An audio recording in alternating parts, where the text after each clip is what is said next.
Hey guys, AirSofttalk, good support weapons to buy for you and how to fit it to you, part 2.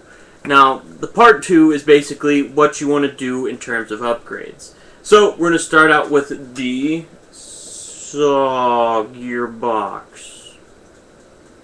What you're going to want to do is you're probably, depending on where you play, you're probably going to want to shoot in between the 400 to 450 FPS. Now, the reason I say 450 FPS is because that's our rules here in Texas. Now, I personally would just tell you, buy an M125 spring. I don't know if you know where to find those. They're kind of a little bit rare. Not really, but kind of. Get one of those, and that's going to cost you probably in the neighborhood of $15 to $20. You're going to want to get a GMP piston and probably either a Sistema piston or piston. No, not a Sistema piston. A Sistema piston head or a GMP piston head or a deep fire piston head. Those will roughly run you anywhere from $20 to $35. With the GMP polycarb piston, which only costs $20, which will last forever. Now, you're probably going to want to use, depending on your ability of terms of knowledge of fixing and repairing stuff, you're going to use anything from a 9.6 and up. You could use a 10.8, don't recommend it. You could use a 12-volt battery, I still don't recommend that either. Or you could use a LiPo, I don't recommend that either. I personally run LiPos on a lot of my stuff because I know I'm going to break it because I want to repair it. Now, it's only LiPo ready if you know how to fix it, theoretically speaking. So, the saw can literally take punishment due to the fact that it is so beefy. So you don't ever really, if you ever break your shell, I want to know and see a video about it. Because these things are built to freaking last forever. I know people who run 35,000 rounds a day on a support weapon, which is pretty ridiculous. Now, moving on. In terms of a gear set, you're probably going to want to just use what you got unless you really got a bad pair out of A&K's gears or a CA or anything in particular like that. If you have the money for a CA, I would recommend getting that over the A&K because it's a lot. That's what, that is the only thing I can really say Classic Army has done well and darn right completely good is their support weapons. So, you're going to want to get pretty much rid of everything but the air nozzle because it's pretty much, the air nozzle is one of its own. I've been told it's a version 2 cylinder head, so you're probably going to get an aluminum one because of how many rounds you're going to be shooting, so it doesn't crack or break. And aluminum cylinder heads are probably going to run you anywhere from like $20 to $35. Now, if you can get a piston, and you want to use an aluminum piston head, for experience to only get aluminum cylinder head and aluminum piston head. Piston head, not a piston. Aluminum pistons don't work, in my opinion. They just break your gears. So you're going to want to do that because so your piston doesn't crack, so you won't lose compression, and since you're going to be hitting metal on metal all the time, it's going to be a lot better for the gearbox than hitting a metal piston head on a polycarb cylinder head, which is not good. You're going to want to do that. So the next thing you're going to probably end up doing, if you must get rid of the gears, probably going to want to shoot for something you know that you're probably going to end up going through. So if you're doing this on a budget, I guess you could get the special packages where I've seen where you get an element gear set with a piston for like $50. I guess you could do that. I wouldn't recommend it. Just because if you're getting a gear set, make sure you do it right. So I'm going to probably, if you can track one down, a set of Phoenix gears. They're rated for a minimum of 300,000 rounds on an M120 spring. They're made in cast iron transmission molds. They're never going to break. Ever. That way, they would last forever. But if you can find them, good luck to you. They're roughly around $140. Prometheus is good. Not a fan of Sistema gears after their quality went a little again, this is my opinion. Or if you can find a set of KWA gears, because those are really freaking beefy gears. Those are good if you can find them. Throw those into anything that you need.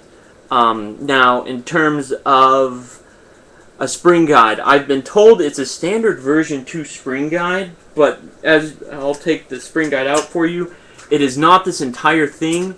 there's a Allen screw on the back. You take that out, and this is basically, this will come off. I'm not 100% positive that this is a version 2.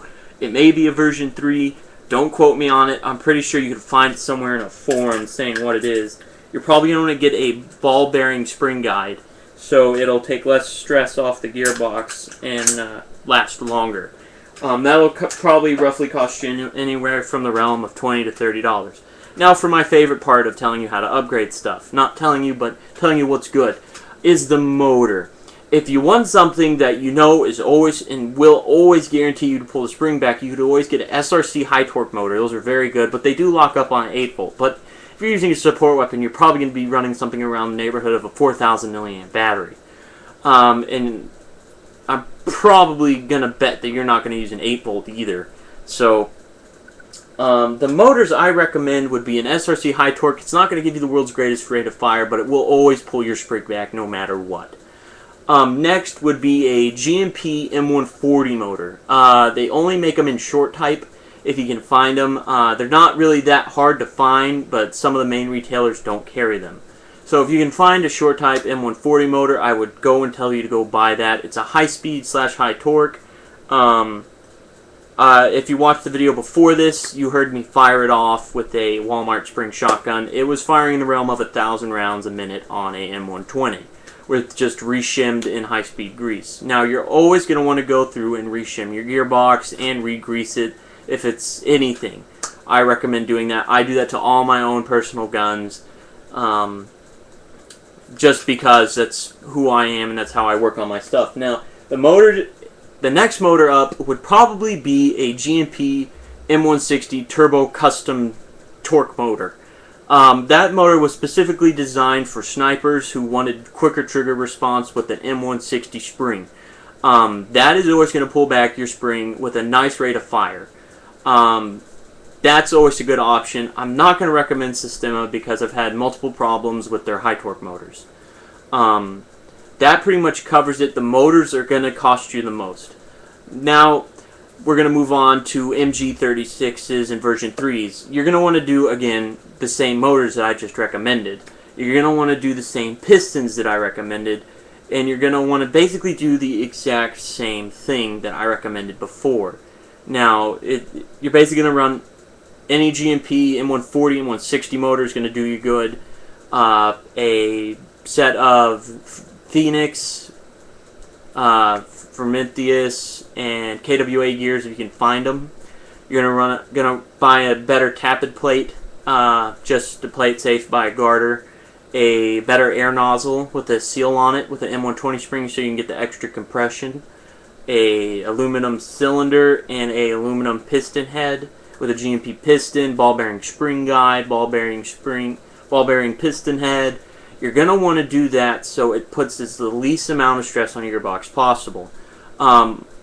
Also, version 3s have a high reputation for having good compression for whatever the reason. And if you do a version 3, be careful, because if you do, you're probably going to run bushings instead. 8mm bushings, or if you can get one, like, you know, so you have more stability and you know it's going to run forever. You could run ball bearings, but I would tell you to run bushings because it's going to be a little bit more reliable. And you don't have to worry about it bending or any of that stuff. And you're going to want to get a better wiring for pretty much anything. I have a low resistance wiring on my high-speed crank-off gearbox. It's still in its beta stages. You want to get better wiring for both the MG36 and RPK. No matter what you do, you're going to want to reshim everything. Now, if you're somewhat not a big person, you're probably going to want to get an MG36 or an RPK due to the fact it's going to be so much lighter. Now, I don't really recommend tight bores at all because it's pretty much cheap. And for support weapon, you don't want groupings that are the size of an apple at 300 feet.